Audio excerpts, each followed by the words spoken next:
France getting back on its feet, even though an international manhunt is underway for the suspected terrorists who are behind Friday's attacks in Paris.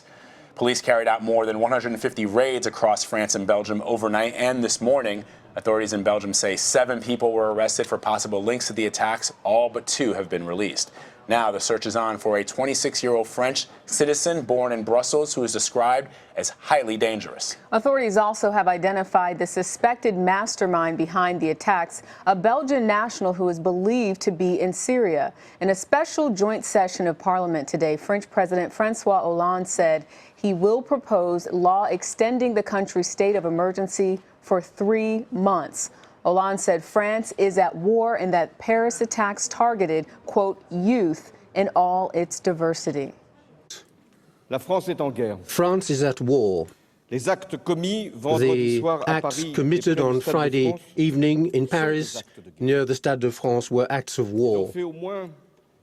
It represents an attack, an aggression against our country, against its values, against its youth, and against its way of life. We will continue these airstrikes in the weeks to come. The aircraft carrier Charles de Gaulle will be leaving France on Thursday and will go to the Middle East. And this will triple our resources, our capabilities. And there will be no respite. We will not stop our efforts. Those who ordered the attacks in Paris must know that their crimes, instead of reducing our resolution, has reinforced our determination to destroy them.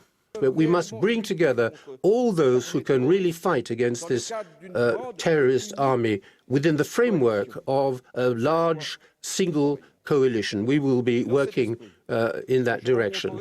It's in this spirit that I'll be meeting President Obama and President Putin in the next few days to join forces with them and achieve a result. Some tough talk there by the president. Elaine Cobbe joins us now live. Elaine, what can you tell us? What's the latest there in Paris? Well, here in Paris, people have been trying to get back to business as usual in the first business day after the attacks. Many of the places that had been closed, such as museums, restaurants, cinemas, are open again. But life isn't really back to normal. At midday today, there was a moment's silence and the city stood still. Trains stopped. Sometimes the metro, even in tunnels, just stopped for a minute. President Hollande went to the Sorbonne University to observe that minute's silence because he said he wanted to be with young people because so many of the victims of Friday's attacks were young people out enjoying Friday night at a concert, at a soccer game and at a restaurant. Elaine, we've seen folks gathered at the Place de la République. We've seen the Eiffel Tower lit in the colors of the French flag. How are Parisians dealing with this in the sense of moving on? We understand, obviously, that the president is saying that the state of emergency will last for another 3 months. But how are Parisians themselves going about their day?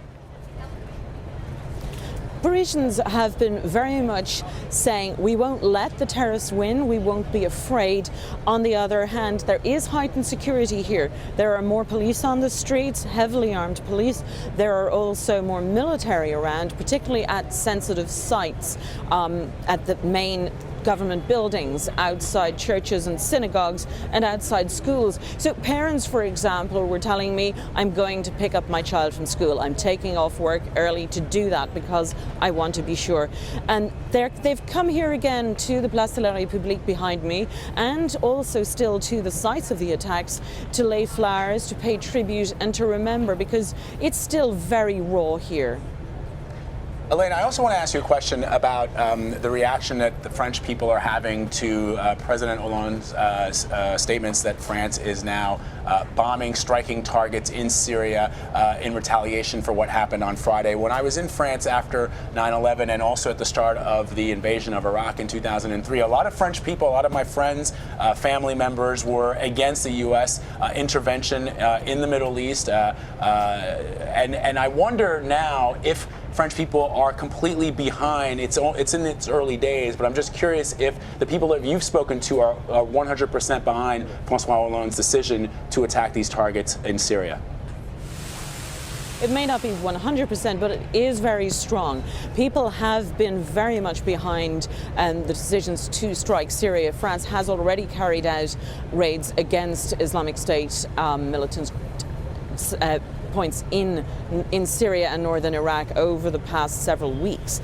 It's a very different thing from Iraq, when the French said, look, there's absolutely no evidence that Saddam Hussein has the weapons of mass destruction that the US was claiming. So France said this is just an unjust war. Whereas Syria, we are seeing very much the evidence of what is going on there, and France is suffering it because France has a long list of people that they have had radicalized, that they know have either been to Syria and northern Iraq, or are trying to go, or have links with people who've gone.